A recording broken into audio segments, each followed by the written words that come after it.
Welcome, strangers, to this hallowed place.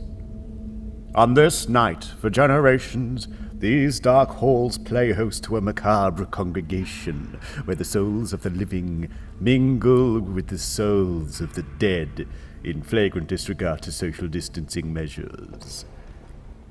We gather here to share spine-tingling tales while dressed up as our favorite characters from popular culture. Oh, this person's come as a cat. My, how spooky. So stand witness as I, your humble storyteller, treat you to this tale of one man's quest for power. Centuries ago, he was merely a young priest named Sycorax, acolyte of the necromantic arts, and the kind of man you'd fake a phone call to avoid being stuck talking to at the office party.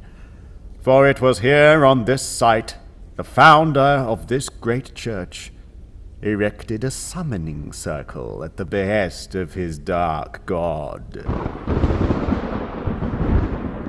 Come to me, spirits of the damned. Feast upon the sacrifices I have laid before you, and grant me your sinister magics, that under the full blood moon on this final midnight of the 8th month, the prophecy shall be complete, and I, Sycorax, shall end the wards that bond the great Nan-Ka-Tep, and summon his majesty to walk the realms of men once more. Rise, demon, rise! For 8,000 years have I slumbered. Which mortal dares to summon me? It is I, Sycorax, here to bind our purpose and merge the worlds of the living and the dead in veneration to the dark god. With your aid, great Nan-Ka-Tep, nothing will stand in the way of... Did you say great Nan-Ka-Tep? Yes, with our combined power... I think you've dialed the wrong ritual, I'm afraid. You have summoned the Grand Hierophant. Oh, my goodness, I'm so sorry. How horribly embarrassing. Don't worry about it at all. This kind of thing happens all the time. But I got you out of bed and everything. I really must speak to the summoning exchange and see if I can get my ritual changed. So hard to tell toe of frog from toe of dog in the directory's squiggly typeface. Yes, I see. Drat! 3 years I've been preparing for this, and I shudder to think of all those puppies I needlessly maimed. Well, while I've got you here, I don't suppose you'd fancy investing in a competitively profitable power accumulation scheme. No, not really my thing, you see. People usually summon me for aid with topiary, landscape gardening, water features, that kind of thing. Ah, that's a shame.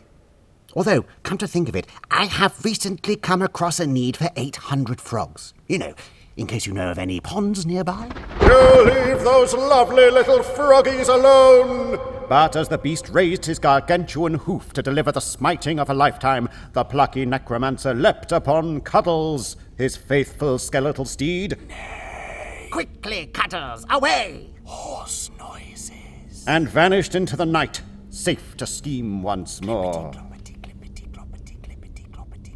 How will our questionable hero next attempt to achieve ultimate power? Find out on the next installment of Sycorax's Big Evil Adventure.